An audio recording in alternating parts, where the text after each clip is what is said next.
चलता था। कुलोस्की उस जंगल में जनजाति का प्रमुख नेता था और सभी लोग उसकी प्रशंसा करते थे। कुलोस्की के बाद मणिक्षा नाम का एक जादूगर था। वह हमेशा से कुलोस्की की जगह लेने के मौके का इंतजार कर रहा था। अब कुलोस्की एक ऐसा व्यक्ति था जिसने हमेशा अपने लोगों की जरूरतों को पहले रखा है। उसने यह सुनिश्चित करने में बहुत समय लगाया कि हर कोई संतुष्ट और खुश है। कुलोस्की ने यह भी सुनिश्चित किया कि जनजाति में हर कोई घुड़सवारी की कला पूरी तरह से सीखे।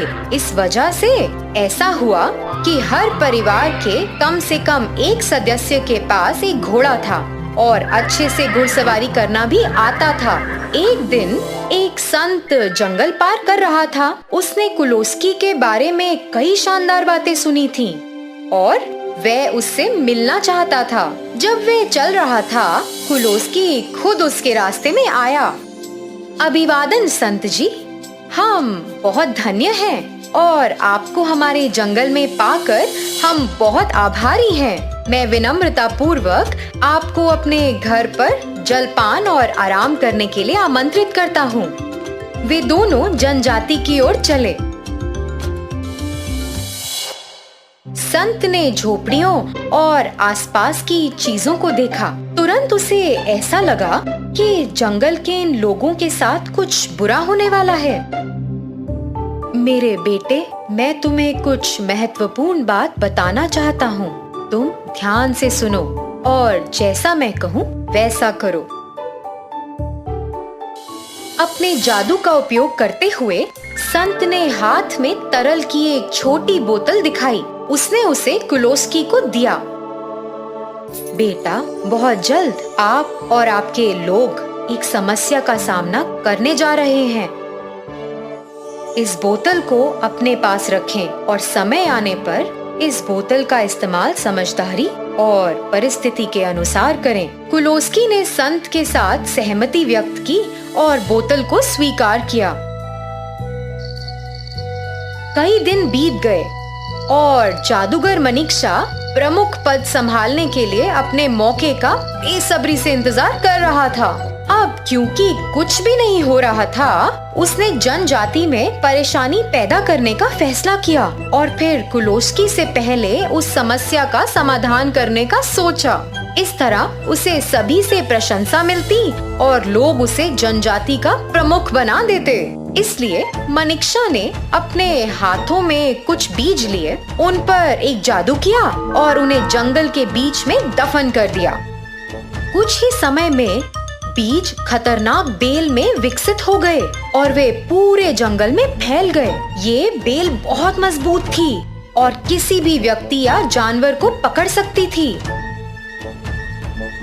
दिन ब दिन लोग गायब होते रहे और जल्दी कुलोस्की को पता चला कि वहाँ एक बड़ी समस्या आ रही है। उसने पौधे को अपनी ओर बढ़ते हुए देखा।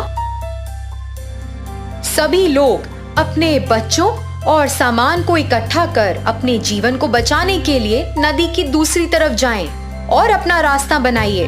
मैं इस समस्या का समाधान करूंगा और जल्दी ही आप सभी के पास लौटूंगा। कुलोस्की अपने घोड़े पर चढ़ा और वह बोतल ले गया जो संत ने उसे दी थी।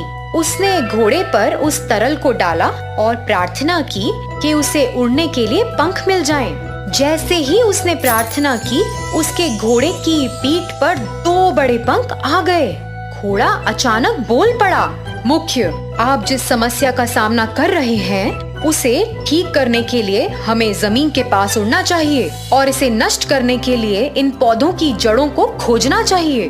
तुरंत घोड़ा आकाश में उड़ गया और कुलोस्की उस जगह की तलाश कर रहा था जहाँ से बेल आ रही है। नीचे देखिए, मुझे लगता है कि हमें वहाँ जाने की जरूरत है जहाँ बेल बढ़ रही है। ठीक है, लेकिन मैं पौधे को नष्ट कैसे करूँगा?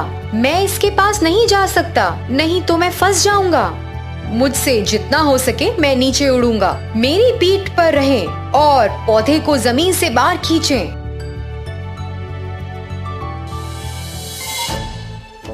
कुलोस्की ने ऐसा किया और पौधे को जमीन से बाहर निकाला। तुरंत ही पौधा मर गया और सारा जंगल इस खतरे से मुक्त हो गया। प्रमुख, इस सब के पीछे का कारण जादूगर मनिष्का है। वह लंबे समय से आपकी जगह लेने की योजना बना रहा है। क्योंकि उसे मौका नहीं मिला, इसलिए उसने यह समस्या पैदा की ताकि वह इसका हल कर सके और खुद के लिए प्रशंसा ले सके। हर कोई जंगल में अपने घर लौट आया और अपने सुरक्षित होने का आनंद लिया। उन्होंने प्रमुख को धन्यवाद दिया और जादूगर को जनजाति के बीच बुलाया गया। कुलोस्की ने जादूगर को कड़ी सजा दी और उसे अपने जादू का उपयोग करने की अनुमति फिर कभी नहीं मिली।